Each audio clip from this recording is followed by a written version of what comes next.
இன்றைய முதல் வாசகம் தொடக்க நூலிலிருந்த வாசகம் அதிகாரம் 12 வசனம் 1 முதல் 9 முடிய.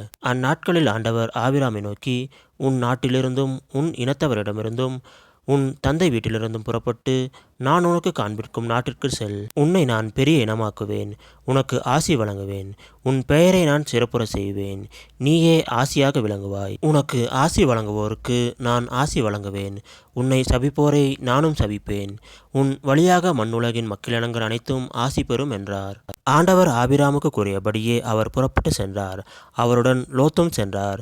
ஆபிராம் ஆரானை விட்டு சென்ற பொழுது அவருக்கு வயது 75.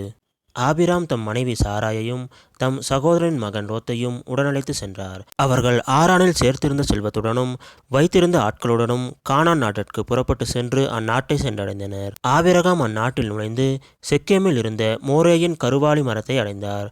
அப்பொழுது கானானியர் அந்நாட்டில் வாழ்ந்து வந்தனர். ஆண்டவர் ஆபிராமுக்கு தோன்றி, உன் வழிமரபினருக்கு இந்நாட்டை கொடுப்பேன் என்றார். ஆகவே தமக்கு தோன்றிய ஆண்டவருக்கு அங்கே அவர் ஒரு பலிபீடத்தை எழுப்பினார். ஆபிராம் அங்கிருந்து புறப்பட்டு பெத்தேலுக்கு கிழக்கே இருந்த மலைப்பக்கம் சென்று பெத்தேலுக்கு மேற்கே ஆயிக்கு கிழக்கே கூடாரம் அமைத்து குடியிருந்தார். அங்கே ஆண்டவருக்கு அவர் ஒரு பலிபீடத்தை எழுப்பி ஆண்டவரது திருப்பெயரை தொழுதார். இவ்வாறு ஆபிராம் படிப்படியாக நெகேபு நோக்கி பயணம் செய்தார். இது ஆண்டவர் வழங்கும் அருள்வாக்கு. இறைவா உமக்கு நன்றி.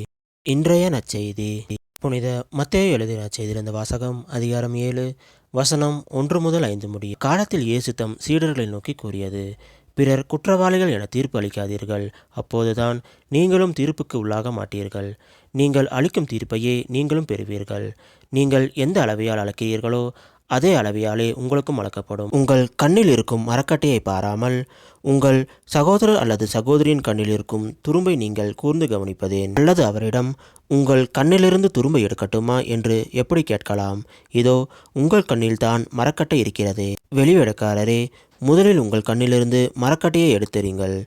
அதன் பின் உங்கள் சகோதரர் அல்லது சகோதரியின் கண்ணிலிருந்து துரும்பை எடுக்க உங்களுக்கு தெளிவாய் கண் தெரியும். இது கிறிஸ்து வழங்கும் நற்செய்தி. கிறிஸ்துவே உமக்கு புகழ்.